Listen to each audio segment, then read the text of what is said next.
Hello everyone, আসসালামু আলাইকুম। আশা করি আপনারা সবাই ভালো আছেন। আলহামদুলিল্লাহ আমরা অনেক ভালো আছি। তো আমরা মা ছেলেরা খুব দুষ্টামি করতেছিলাম, তো বললাম যে একটা ভিডিও করে ফেলি এখন। তো এখন কিন্তু বাইরে খুবই বৃষ্টি পড়তেছে, বৃষ্টি বলতে হালকা পাতলা বৃষ্টি পড়তেছে।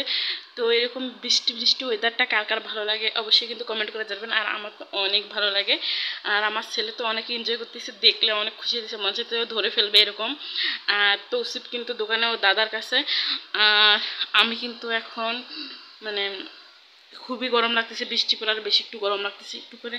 আমি এখনও ফ্যান ছাড়ি নাই, সেই জন্য আর গরম লাগতেছে বেশি। তো বাইরে যেহেতু বৃষ্টি পড়তেছে আমরা বাইরে যাইতে পারতেছি না। তো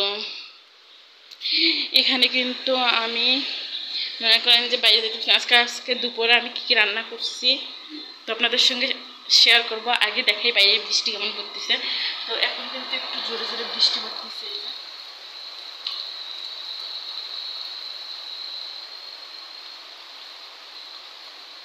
এই যে আকাশের অবস্থা, হালকা পাতলা বৃষ্টি আর আর বাতাস।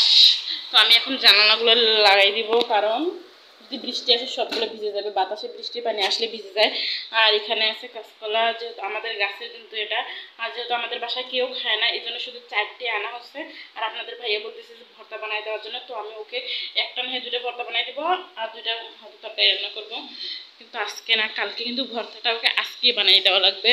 আর যেগুলো রান্না করছে ও কিন্তু একদমই সেগুলো খায় না।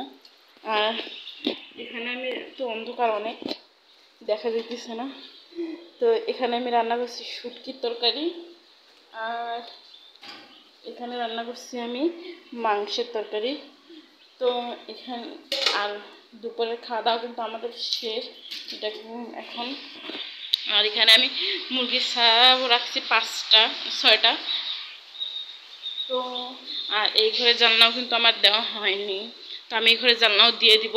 আর কারেন্ট কিন্তু আমাদের বাসায় নেই, যেহেতু আমাদের বাসায় আইপিএস আছে, সোলার আছে, এই জন্য কিন্তু একটু মানে ফ্যানের বাতাস খাইতে পারি। আর গরম থেকে অনেক রেহাই, কারেন্ট গেলেও বুঝতে পারি না, আর কারেন্ট থাকলেও কিন্তু বোঝা যায় না, যেহেতু আমাদের দিনের 24 ঘন্টায় ফ্যান চলে, বাতি জ্বলে, এই জন্য। আর আজকের ভিডিওটা এই পর্যন্তই। সবাই ভালো থাকবেন, সুস্থ থাকবেন, আর নতুন একটা ভিডিও দেখার জন্য সবাই অপেক্ষা করবেন। এই পর্যন্ত ভালো থাকবেন। আল্লাহ হাফেজ।